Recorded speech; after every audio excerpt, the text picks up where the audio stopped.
हरे कृष्णा बच्चों। कैसे हैं आप? आशा करते हैं अच्छे होंगे और मन लगाकर पढ़ रहे होंगे। जैसा कि मैं आपसे आगे ही पूछता हूँ।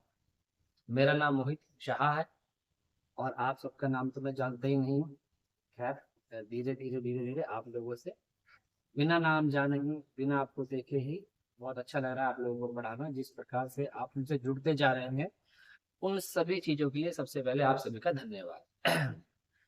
है ना। और हमारे चैनल में इसी प्रकार आप सबका स्वागत है। आप अच्छे से पढ़िए, मन लगा के पढ़िए। हम आपको सारी चीजें बहुत अच्छे से कवर कराते चल रहे हैं। जैसे अब हम जो आज हमारा टॉपिक है वो है हमारा वैदिक काल का। अब इस वैदिक काल के साथ हम आएंगे कहाँ पर? मगध साम्राज्य। ठीक है। फिर उसी मगध साम्राज्य के साथ हम आपको जैन धर्म, बौद्ध धर्म, इनके बारे में जानकारी देना स्टार्ट करेंगे। अब जो है हमारे इतिहास के इंटरेस्टिंग पॉइंट शुरू हो गए। वो भी इंटरेस्टिंग ही था, सिंधु घाटी सभ्यता और पाषाण युग, वो भी मैंने इंटरेस्टिंग के साथ ही पढ़ाया था।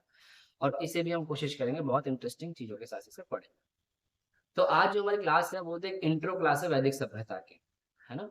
ये एक इंट्रो क्लास है। कल से हम अपने वैदिक सभ्यता के उसमें स्टार्ट करेंगे, टॉपिक के अंदर इन्वॉल्व होंगे और खूब अच्छे से आपको मैपिंग वगैरह दिखाते हुए कल आगे चलेंगे। खूब मजा आएगा आप लोग को, मैप देखकर बड़ी समझ हो जाएगी। अच्छा यार, हिमालय के पास बसे हुए हैं, भूमध्य सागर यहाँ है, कैस्पियन सागर यहाँ है और यूरोप का कुस्तुनतुनिया यहाँ पर है। ये बहुत सारी चीजें आप लोग को पता चलने वाली है कल क्लास में। तो आज हम इंट्रो के साथ स्टार्ट करते हैं। तो दोबारा आप सबका स्वागत है हमारी वैदिक सभ्यता। वैदिक काल पढ़ना बहुत जरूरी। वैदिक काल से भी क्वेश्चन बहुत सारे बनते हैं एग्जाम में, है ना। और अब आप लोगों के पास पाषाण युग पूरा हो गया, सिंधु घाटी सभ्यता पूरी हो गई। अब जो हमारा नया टॉपिक है वो है वैदिक सभ्यता। तो वैदिक सभ्यता भी बहुत जल्दी हम पूरी करेंगे। इसमें ज्यादा समय नहीं लगाएंगे जैसे हमने सिंधु घाटी सभ्यता में लगाया था। वहां बहुत सारी चीजें थी करने वाली, यहाँ पे इतने नहीं है, क्योंकि इसी के साथ हमारी यहाँ पे चीजें इंक्लूड होनी शुरू हो जाएंगी। बौद्ध, जैन, वैदिक में गैर आर्य कौन थे, आर्य कौन थे, ये सब चीजें इसमें क्लियर होनी स्टार्ट हो जाएंगी। तो इसको पढ़ते हैं और इससे इसे पढ़ने से पहले हम एक चीज समझते हैं। अभी हमने पढ़ा सिंधु घाटी की सभ्यता, तो वो 1750 ईसा पूर्व तक रही, ऐसा मानते हैं। तो ये जो बीच में 200-250 का गैप रहा, क्योंकि जो वैदिक सभ्यता हम देखते हैं वो हम देखते हैं लगभग 1500 से। वैदिक सभ्यता किसमें देखते हैं? लगभग 1500 से 1000 तक। और इसी वाले युग में अब जन्म होगा लोहे का। लोहे का जन्म होने का मतलब है कि लोहे के बारे में हमें पता चलेगा। लोहे के बारे में हमें पता चलेगा। अच्छा, लोहे के बारे में जो पता चलेगा बच्चों, वो पता चलेगा उत्तर वैदिक काल में। किसमें? उत्तर वैदिक काल में, है ना। अभी आपको समझ में आएगा वैदिक किसे बोलेंगे, उत्तर वैदिक किसे बोलेंगे, सब बताऊंगा धीरे धीरे। पर हल्की सी चीज को हम थोड़ा सा हटके पढ़ेंगे यहाँ पे, थोड़ा सा हटके। देख, जैसे ना, अगर हम वेदों को देखें तो वेदों को अध्यात्म में अगर देखें, अध्यात्म में तो कुछ ऐसी चीजें बनती हैं कि जो वेद थे वो वेद ब्रह्मा जी ने अपने 4 पुत्रों को वेदों को सुनाया था। और उन्हीं चारों के जो नाम थे ना, वो वेदों के नाम से ही पड़े। ये अध्यात्म में जाएंगे। तो ब्रह्मा जी को किसने वेद सुनाए, है ना। और सबसे पहले वेदों की रचना कैसे हुई, इसमें अगर हम जाएं तो हम अध्यात्म में चले जाते हैं। अब क्वेश्चन पेपर हमारा अध्यात्म से नहीं बनता, यानी कि भक्ति लाइन से नहीं बनता। क्वेश्चन पेपर हमारा बनता है कहाँ से? जहां से मनुष्य रिसर्च करके, शोध करके चीजों को निकालता है और बताता है। क्वेश्चन पेपर वहां से बनते हैं। तो फिर भी बीच बीच में मैं आपको थोड़ी अध्यात्म की बातें जरूर पक्का बताऊंगा वेदों से रिलेटेड। अगर वेद आए हैं तो फिर मैं पक्की बातें यहाँ पर है। तो जैसे अश्वमेध यज्ञ आएगा तो मैं बताऊंगा, अथर्ववेद आएगा, अथर्ववेद बताऊंगा, सामवेद आएगा, ऋग्वेद आएगा, गायत्री मंत्र आएगा, तो फिर अध्यात्म में जाना पड़ेगा। तो मैं जाऊंगा, पक्का जाऊंगा। तो आज तो हमारी इंट्रो क्लास है। कल हम अध्यात्म में भी जाएंगे और कल हम जो मनुष्य ने सर्च करा है उसके बारे में भी जाएंगे। हम दोनों के बारे में पढ़ेंगे। तो पहले समझो कि सिंधु घाटी सभ्यता के पतन का कारण क्या बताया था, कि यहाँ पर या तो बाढ़ आई थी। मेन कारण बाढ़ का ही बताया कि बाढ़ आने से सभ्यता खत्म हो गई थी। और मैंने आपसे बताया था कोई भी चीज एकदम खत्म नहीं होती भाई। देखो ध्यान से, अभी सभ्यता खत्म नहीं होती, ये चीजें एक दूसरे में कन्वर्ट होती जाती हैं। जैसे आज भी तो हम भगवान शिव की पूजा करते हैं, तो सिंधु घाटी सभ्यता के लोग भी तो पूजा करते थे। तो सिंधु घाटी सभ्यता भी पूरी खत्म नहीं हुई। जब उस सभ्यता में मैंने कहा था कि सिंधु घाटी सभ्यता के, अच्छा इस पॉइंट को ध्यान, सिंधु घाटी सभ्यता में जो अधिकांश नगर थे, क्या वो नगरीय थे? ऐसे पेपर में क्वेश्चन बनेगा तो आप बताएंगे नहीं, अधिकांश नगर नगरीय नहीं थे। बस सिंधु घाटी सभ्यता के कुछ ही स्थल ऐसे थे जो नगरीय थे, बाकी सारे स्थल ग्रामीण थे। वहां पर बाकी सब ग्रामीण थे। जब सिंधु घाटी सभ्यता का मतलब वो विकास की दौर में चल रहा था, तो भारत के और जो हिस्से हैं वो तो बिल्कुल से ग्रामीण में थे, वो तो पनप भी नहीं रहे, ग्रामीण में थे। तो मैक्सिमम सिंधु घाटी सभ्यता के दौरान मैक्सिमम स्थल तो कैसे थे, ग्रामीण, और सिंधु घाटी सभ्यता ही क्या थी, नगरीय थी। तो उसके कुछ ही स्थल नगरीय थे, बाकी सब ग्रामीण थे। अगर पेपर में आएगा कि अधिकांश स्थल नगरीय थे, तो आप बताएंगे नहीं भाई, अधिकांश स्थल नगरीय नहीं थे। अब सोचो, जब उसमें अधिकांश स्थल नगरीय नहीं थे तो ग्रामीण थे, तो यानी कि जब वो सभ्यता खत्म हुई तो गांव वाली सभ्यता दोबारा से आ गई। तो दोबारा से जो 200-250 साल का पीरियड रहा ना, उसमें गांव जैसी सभ्यता रही। यानी कि जो सिंधु घाटी सभ्यता के लोग थे वो भी किसमें कन्वर्ट हो गए, दोबारा से ग्रामीण में ही कन्वर्ट हो गए। और कुछ विद्वान ये कहते हैं कि जो आर्य सभ्यता आएगी, मतलब अब जो आर्य में दिखाऊंगा वेदों के साथ में, तो जब वेद आए ना, तो वेदों में जो लोग आए जिन्होंने हमें वेदों के बारे में बताया, उन्होंने ही सिंधु सभ्यता का अंत किया था, कुछ ये भी कहते हैं। तो इसको बस समझ के रखना कि जिन लोगों ने वेदों के बारे में हमें बताया, उन्होंने ही सिंधु सभ्यता का अंत किया था और वैदिक सभ्यता को शुरू किया था। तो सिंधु सभ्यता के बाद जो हमारी सभ्यता आई वो आई वैदिक सभ्यता। इसे हम वैदिक सभ्यता क्यों कहते हैं, क्योंकि इसके बारे में हमें ज्ञान जिससे होता है वो होता है वेदों से। अगर वेदों से हमें ज्ञान होता है, इसलिए हमने इसका नाम रखा वैदिक सभ्यता। और वेद हमारे होते हैं 4, ऋग्वेद, यजुर्वेद, सामवेद और अथर्ववेद। ऋग्वेद, यजुर्वेद, सामवेद और अथर्ववेद, तो ये हमारे 4 वेद हैं। तो जिस सभ्यता के बारे में हमें वेदों से पता चला वो थी हमारी वैदिक सभ्यता। तो यहीं से हम क्लास को स्टार्ट करते हैं कि सिंधु घाटी सभ्यता के पतन के बाद जो सभ्यता अस्तित्व में आई वही वैदिक सभ्यता। इस सभ्यता के बारे में हमें जानकारी किससे मिलती है, वेदों से मिलती है, इसलिए हम इसको पढ़ते हैं वैदिक सभ्यता। समझ में आया? तो स्टार्ट करते हैं क्लास को, देखो ध्यान से। वैदिक शब्द वेद से बना है। वैदिक शब्द किससे बना है, वेद से। और वेद का अर्थ होता है ज्ञान। वेरी वेरी इंपॉर्टेंट क्वेश्चन पहला ही बन गया, पहले की लाइन से एग्जाम में क्वेश्चन पूछता है वेद का क्या अर्थ होता है, तो आप बताएंगे वेद का अर्थ होता है ज्ञान, है ना। तो वैदिक सभ्यता किससे बनी है, वेद से, और वेद का अर्थ होता है ज्ञान। मार्कर ले लेता हूँ, तो आप ध्यान रखो बच्चों इन चीजों को कि वैदिक शब्द वेद से बना है और वेद का अर्थ है ज्ञान। इसका मतलब है जिसको ज्ञान है उसी ज्ञान के व्यक्ति ने चीजों को लिखा होगा, समझा होगा, बताया होगा, और वहीं से जन्म हुआ होगा वैदिक सभ्यता का। तो ज्ञान कब होता है, जब आप पढ़ते हैं, लिखते हैं, चीजों को समझते हैं, विचार ऊंचे रखते हैं, तभी तो ज्ञान होता है। तो जब हमें ज्ञान हुआ तो हमने उस ज्ञान का अर्थ निकाला वेद, और वेद से निकला वैदिक। तो वैदिक सभ्यता बना वेद से, और वेद का अर्थ होता है ज्ञान। वेद का अर्थ होता है ज्ञान, याद रखेंगे। ठीक है, आगे। भारत में सिंधु सभ्यता के बाद जिन नई सभ्यता का विकास हुआ उसे वैदिक सभ्यता या आर्य सभ्यता कहते हैं। आ गया आर्य, है ना, आर्य सभ्यता। यहाँ तक का दिख रहा है बच्चों, देखो एक बार, वहां तो दिख रहा है सारा ठीक से। चलो, तो सिंधु सभ्यता के बाद जिन नई सभ्यता का विकास हुआ उसे वैदिक सभ्यता या आर्य सभ्यता कहते हैं। इसे आर्य सभ्यता क्यों कहते हैं, धीरे धीरे आप लोगों को पता चलना स्टार्ट होगा। अभी समझेंगे वैदिक सभ्यता को आर्य सभ्यता कहते हैं क्योंकि ऐसा कहा जाता है कि वेदों के बारे में जो जानकारी दी वो आर्यों ने दी, और जब वेदों के बारे में जानकारी आर्यों ने दी तो वैदिक सभ्यता के बोलते भैया ये तो आर्य सभ्यता थी। भारत का नाम आर्यव्रत भी यहीं से पढ़ना स्टार्ट होगा, बताऊंगा। अब मैं भारत के नाम की चर्चा यहाँ करूंगा कि कैसे भारत का नाम इंडिया पड़ा, कैसे उसको हिंदुस्तान कहा, और कैसे उसको आर्यव्रत कहा, या कैसे उसको जम्बू द्वीप कहा। तो भारत का नाम देखो, जब हवन होता है घर में, यार अब ये चीज ऐसी चल रही है तो मैं बहुत सारे एस्पेक्ट पकड़ के चलूंगा। जब हवन होता है घर में तो हवन में बहुत ध्यान सुनना, तो कहता है भारत खंडे जम्बू द्वीपे आर्यवर्त है। तो भारत का नाम भारत खंडे जम्बू द्वीपे आर्यवर्त है। तो कैसे कैसे इसका ये नामकरण हुआ, इसके लिए हमें अध्यात्म में जाना पड़ेगा। तो मैं अध्यात्म की बातें भी यहाँ पे थोड़ी सी क्लियर करूंगा आप लोगों के साथ, और बाकी बातें वो क्लियर करूंगा जो हमारे सिलेबस में रहेगी। तो वैदिक सभ्यता यानी सिंधु सभ्यता के बाद जिस नई सभ्यता का जन्म हुआ उसका नाम था वैदिक सभ्यता, और इस वैदिक सभ्यता के बारे में बताने वाले कौन थे, आर्य लोग थे, इसलिए से आर्य सभ्यता भी कहते थे। ठीक है, ठीक है। कल की क्लास में खूब मैप आपके साथ चलेंगे। अभी समझो, आर्य का अर्थ होता है श्रेष्ठ, कुलीन। आर्य का अर्थ एक उत्तम व्यक्ति भी होता है। अब आर्य का मतलब होता है उत्तम व्यक्ति या कुलीन या उच्च। जो आर्य शब्द का अर्थ है उसका मतलब होता है एक बहुत ऊंचा टाइप, मतलब कि ऊंचे प्रकार का व्यक्ति, जो जो समाज में सबसे ऊंचा, उसको आर्य है ना, उसको क्या बोलते हैं, आर्य। तो आर्य शब्द का अर्थ भी पूछा गया है तो बताएंगे श्रेष्ठ। आर्य शब्द का अर्थ क्या है, श्रेष्ठ। श्रेष्ठ को ही क्या कहते हैं, कुलीन। कुलीन का मतलब कोई बेकार नहीं, कुलीन मतलब ऊंचे कद वाला। ऊंचे कद दैट मींस की ऊंची पहुंच रखने वाला, जिसका समाज में बहुत ऊंचा सम्मान हो, उसको बोलते हैं कुलीन। आर्य का अर्थ एक उत्तम व्यक्ति भी होता है। आर्य का अर्थ होता है एक उत्तम व्यक्ति। तो कितने सारे अर्थ हो गए आर्य के, एक उत्तम व्यक्ति बोल दो, श्रेष्ठ बोल दो, कुल मिला के आर्य का मतलब होता है महान। उस महान में पेपर में महान आए तो महान लगा दो, उच्चतम आए तो उच्चतम लगा दो, श्रेष्ठ आए तो श्रेष्ठ लगा दो, कुलीन आए तो कुलीन लगा दो। आर्य का मतलब होता है महान, है ना, आर्य का मतलब महान। अब आर्यों के बारे में हमें वेदों से ही पता चलता है। आर्यों को वेदों का रचयिता भी कहा जाता है। यानी कि जो वेदों से, जो आर्य हैं, आर्यों के बारे में हमें किससे पता चलता है, वेदों से। वेद थे तभी हमें आर्यों के बारे में पता चला। इसीलिए कई बार आर्यों को कुछ लोग ये भी कहते हैं कि जो वेदों के रचयिता हैं वो तो आर्य ही है। समझ में आ रहा है यहाँ तक का, ठीक है, क्लियर है। तो वैदिक शब्द किससे मिला है, वेद से।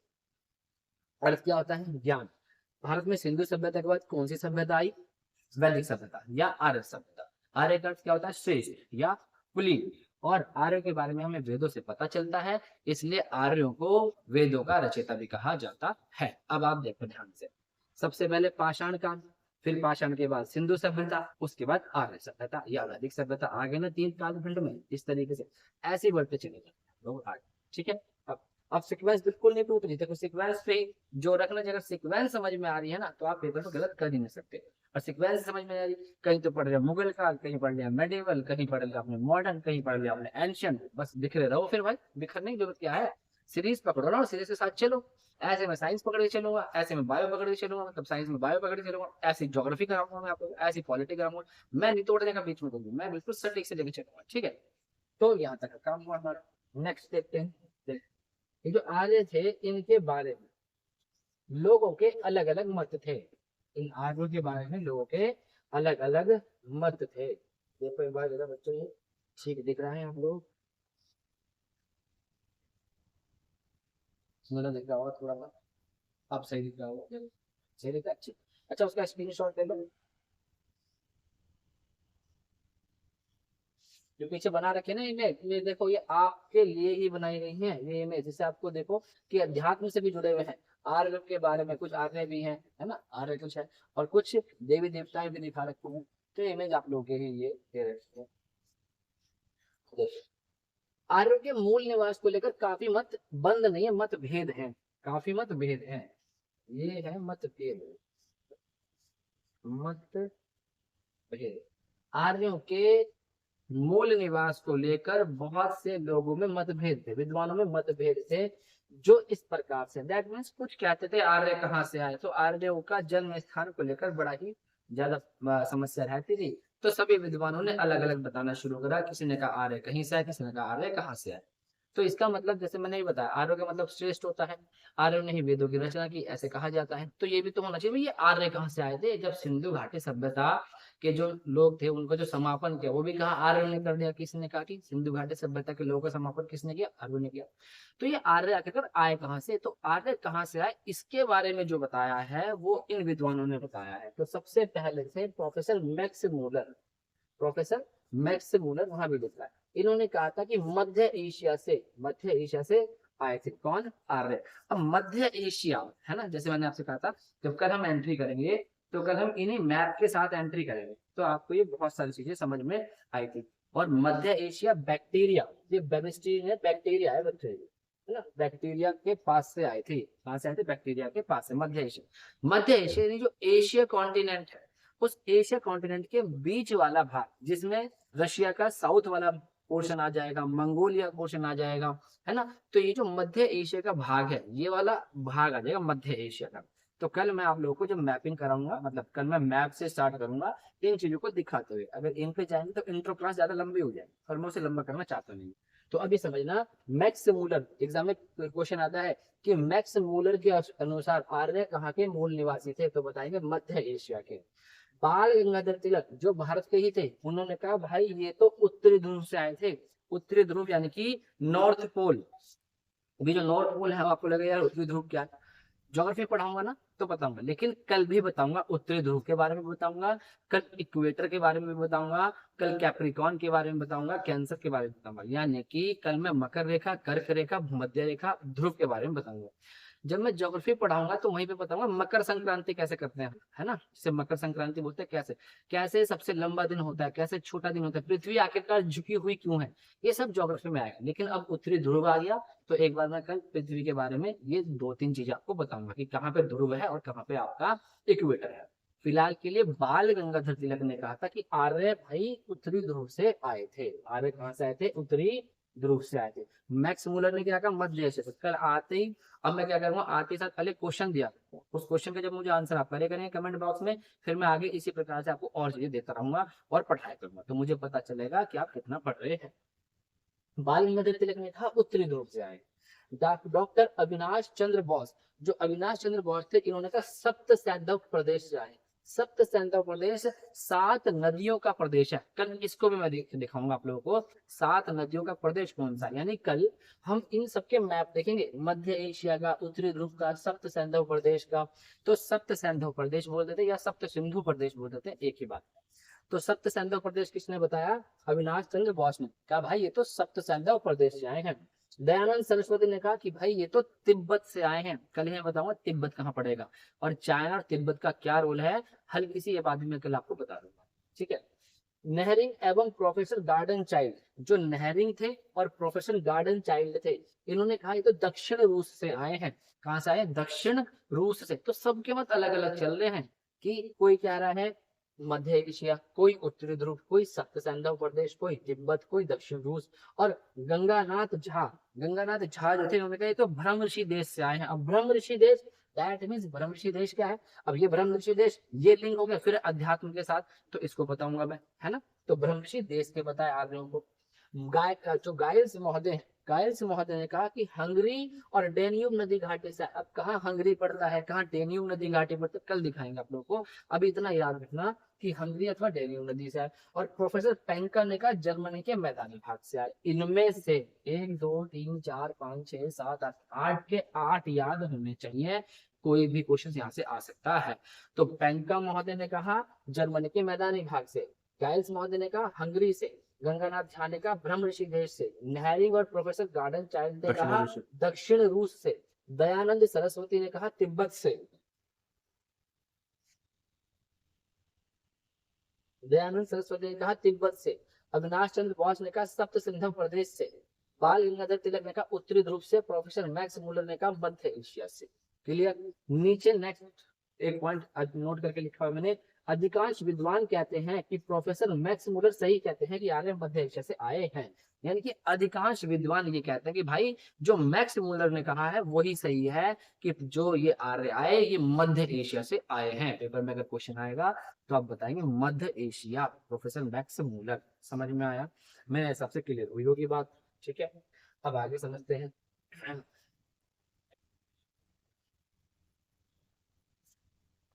देखो जरा, सही मेरा होगा मेरे हिसाब से तो आप लोगों को बढ़िया। अब देखो, सबसे पहले मैक्स मूलर ने ही 1853 में आर्य शब्द का प्रयोग एक श्रेष्ठ जाति के लिए किया था। यानी अभी हमने पढ़ा था ना कि आर्य क्या है, एक बार इसका स्क्रीनशॉट ले लो।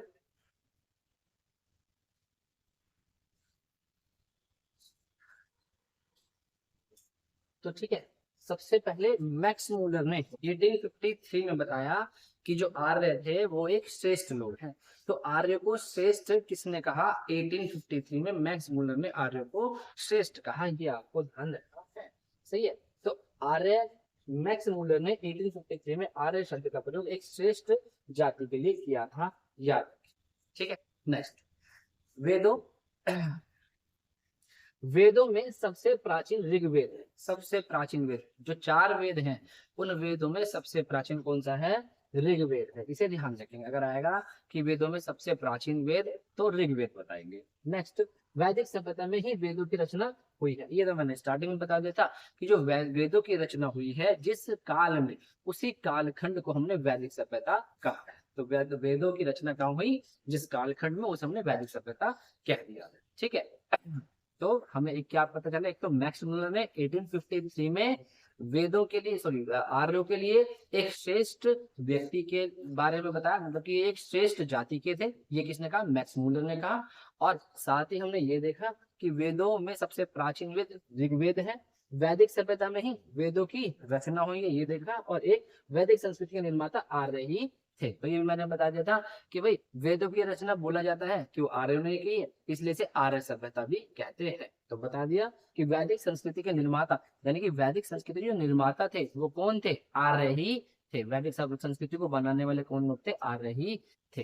ठीक है। अच्छा, इसमें एक पॉइंट और ध्यान रख लेंगे आप लोग, जो आर्यों की भाषा थी वो भाषा थी संस्कृत। तो आर्यों की क्या भाषा थी, संस्कृत भाषा थी, ये ध्यान रखेंगे। पता नहीं लिखा हुआ है या नहीं लिखा हुआ, हाँ लिखा हुआ है, कोई दिक्कत नहीं आ रहा होगा, लिख लो। अब देखो, तो ये हमारी इंट्रो जो क्लास थी, वो इंट्रो क्लास आज ये पूरी होती है यहाँ पे। यहाँ से आर्यों की भाषा कैसी थी, संस्कृत थी। आर्यों का अर्थ क्या है, एक श्रेष्ठ जाति। ये किसने कहा था, मैक्स मूलर ने। कब कहा था, 1853 में। इसे वैदिक सभ्यता क्यों कहते हैं, इसमें वेदों की रचना हुई है ना। इन वेदों के बारे में कौन बता रहे थे, आर्य बता रहे थे, इसलिए इसे आर्य सभ्यता भी कहते हैं। वेदों के बारे में अध्यात्म में क्या कहते हैं, वो मैंने हल्का सा डिस्कस किया था, लेकिन उनसे धीरे धीरे बीच बीच में डिस्कस करेंगे। तो अब यहाँ पे आते हैं, अब वेदों को अपनी सहूलियत के लिए हमने दो भागों में बांटा है। वेदों को अपनी सहूलियत के हिसाब से हमने दो भागों में बांटा। एक बाटा है ऋग्वैदिक काल और एक बाटा है उत्तर वैदिक काल। जो ऋग्वैदिक काल था बच्चों, ये था 1500 से 1000 ईसा पूर्व के बीच, यानी 1500 से 1000 ईसा पूर्व तक जो चलेगा वो चलेगा हमारा ऋग्वेद।